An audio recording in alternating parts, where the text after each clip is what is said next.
श्री कृष्ण गोविंद हरे मुरारे, हे नाथ नारायण वासुदेवा। बोलो श्री लक्ष्मी नारायण भगवान की जय। बांके बिहारी जी लाल की जय। पुरुषोत्तम मास की जय। बड़े भाव के साथ आप सब भक्त वृंद ठाकुर जी के अनंत प्रेमी इस पुरुषोत्तम मास की कथा को श्रवण कर रहे हैं और वाकई ही पुरुषोत्तम मास में बहुत ही आनंद आ रहा है। मेरी प्रार्थना आप सभी से नित्य प्रति जाप करना, नित्य प्रति यज्ञ करना, नित्य प्रति दान करना, गंगा स्नान आदि करना, वृंदावन बरसाना तीर्थों का सेवन करना, ये पुरुषोत्तम मास में बड़े पुण्यदायक हैं। और हमें पता चल रहा है कि कथा को श्रवण करके कई लोग इन पुण्यों का जो है वो लाभ ले रहे हैं। तो आप सभी जो है वो साधुवाद के पात्र हैं। कल की कथा हमने सुनी, भगवान शंकर मेधावी की पुत्री को वरदान देकर गए और साथ में ये भी कह के गए कि जो तुमने पुरुषोत्तम मास का अनादर किया है उसका फल भी तुम्हें भोगना पड़ेगा। इतना कहकर भगवान वहां से अंतर्ध्यान हो गए। ब्राह्मण पुत्री मन ही मन चिंता करने लगी और एक दिन बड़ी आयु को प्राप्त होकर काल के ग्रास में बंद कर वह मृत्यु को प्राप्त हुई। अगला जन्म जब हुआ, महाभारत में कथा आती है,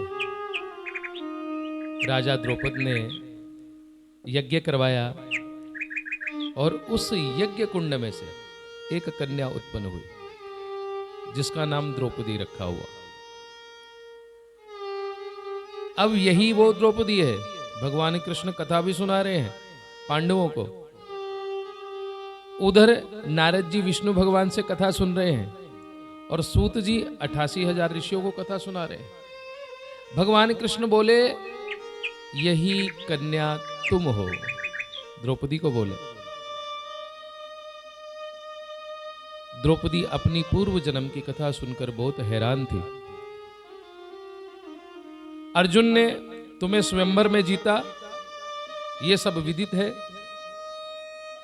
सूत जी महाराज 88,000 ऋषियों को कहते हैं कि जिस समय अर्जुन ने स्वयंवर में द्रौपदी को जीता, द्रौपदी का वर्ण किया, उस समय वो वनवास में थे, भिक्षा मांगकर गुजारा करते थे, जीवन यापन करते थे। और जब भी भिक्षा मांगकर घर आते तो अपनी माँ को कहते कि हम भिक्षा ले आए हैं। और माँ भी करुणामय शब्दों में कहती कि भिक्षा को पांचों में बांट लो। आज अति प्रसन्न होकर अर्जुन ने द्वार पर जैसे पहुंचा, अपने घर के जो कुटिया बनाई हुई थी जंगल में, उस कुटिया में पहुंचते ही द्वार से ही आवाज लगाई कि माँ हम भिक्षा ले आए हैं। और भिक्षा में क्या लेकर आए थे? आज तो वरण करके आए थे। और माँ ने क्या कहा कि ये भिक्षा पांचों आपस में बांट लो। देखिए, होई सो होई जो राम रची राखा, जो भगवान ने लिख रखा है वो होगा जरूर। ये सब भगवान निर्धारित करके रखते हैं, भगवान की परम लीला है। हम सब तो कठपुतली है, भगवान के नचाने पर हम नाचते हैं। तो हे द्रौपदी, भगवान कृष्ण कहते हैं कि हे द्रौपदी, जो कुंती के मुख से निकला उसमें भगवान की ही रजा थी। तो इसलिए तुम 5 पतियों वाली हुई, परंतु 5 पतियों वाली होकर भी भरी सभा में दुशासन ने तुम्हारे बाल खींचे, तुम्हारा चीरहरण हुआ। परंतु जब तुमने प्रेम से पुकारा नारायण हरि, तो मैं दौड़ा चला आया। सूत जी महाराज 88,000 ऋषियों को कहते हैं कि जब भगवान ने द्रौपदी की लाज बचाई तो इतनी साड़ी की ढेर लगा दी, इतनी की साड़ी ढेर लगा दी। और इस भाव पर एक कविता भी है, नारी बीच साड़ी है कि साड़ी बीच नारी है, साड़ी ही की नारी है कि नारी ही की साड़ी है। दुशासन खींचता खींचता हार गया। द्रौपदी ने पहले सबको बुलाया, कोई नहीं आया, परंतु जब अंत में भगवान को बुलाया तो भगवान दौड़े चले आए। और ये बहुत बड़ी विडंबना है, हम अपने संकटों में भगवान को बाद में बुलाते हैं, सबसे पहले हम इधर उधर बुलाएंगे। आ भाई मेरा बेटा तू आजा, आ भाई मेरा स्वामी तू आजा, आ भाई मेरा भाई तू आजा। परंतु ये सब रिश्ते जो भी है कलयुग में विशेषकर स्वार्थ से बंधे हुए हैं। परंतु भगवान के साथ एक ऐसी प्रेमा भक्ति है, एक ऐसा प्रेम का रिश्ता है जो स्वार्थ के साथ नहीं बंधा हुआ, वो प्रेम के साथ बंधा हुआ है। इसलिए तो कहते हैं सच्चे सखा है श्री हरि जी हमारे, माता पिता शील सुत बंधु सारे, भूलो ना भाई दिन रात गावो, गोविंद दामो दर मात वेदी। तो भगवान जी कहते हैं कि तुमने प्रेम से बुलाया और मैं दौड़ा चला आया। और संत लोग भी कहते हैं कि जब भगवान से तार मिल जाती है तो और कोई आवे ना आवे, भगवान सबसे पहले आते हैं।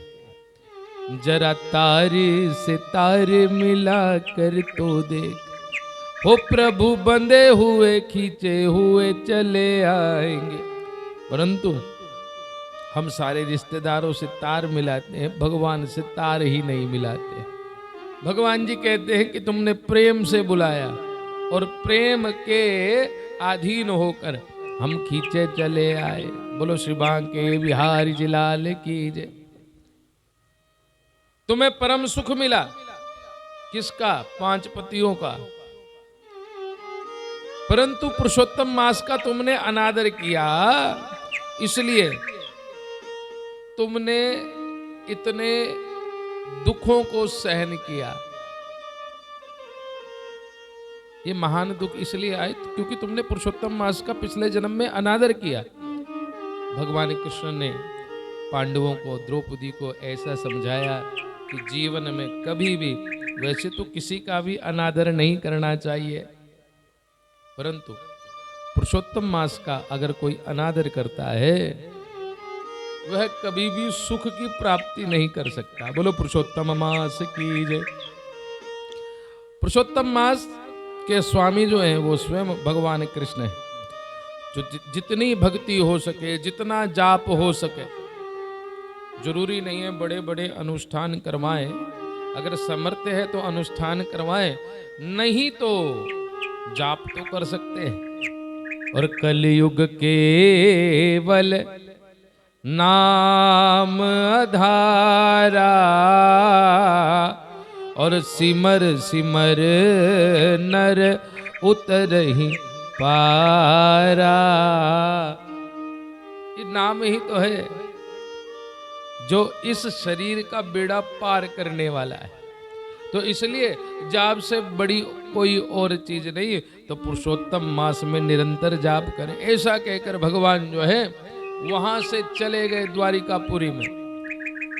जब पांडव वनवास में रहे तब पांडवों ने पुरुषोत्तम मास जब भी आया तब पुरुषोत्तम मास का भजन किया, पुरुषोत्तम मास में अनुष्ठान किया, पुरुषोत्तम मास में यज्ञ किए, पुरुषोत्तम मास में अपनी शक्ति के अनुसार जो है वो दान किए, पुरुषोत्तम मास में तीर्थों के स्नान किए। और उस पुरुषोत्तम मास के पुण्य के प्रभाव से अकंटक राज्य को पांडव जो है वो प्राप्त हुए और बाद में वह मोक्ष की प्राप्ति करी। इसी तरह राजा दृढ़धनवा ये भी पुरुषोत्तम मास में अनुष्ठान करके, पुरुषोत्तम मास में व्रत करके, पुरुषोत्तम मास में तपस्या करके, पुत्र पौत्रों के सुखों को प्राप्त करके अंत में वैकुंठ को प्राप्त हुए। यहीं पर आज की कथा को हम विश्राम देते हैं। जय श्री कृष्ण, जय श्री कृष्ण।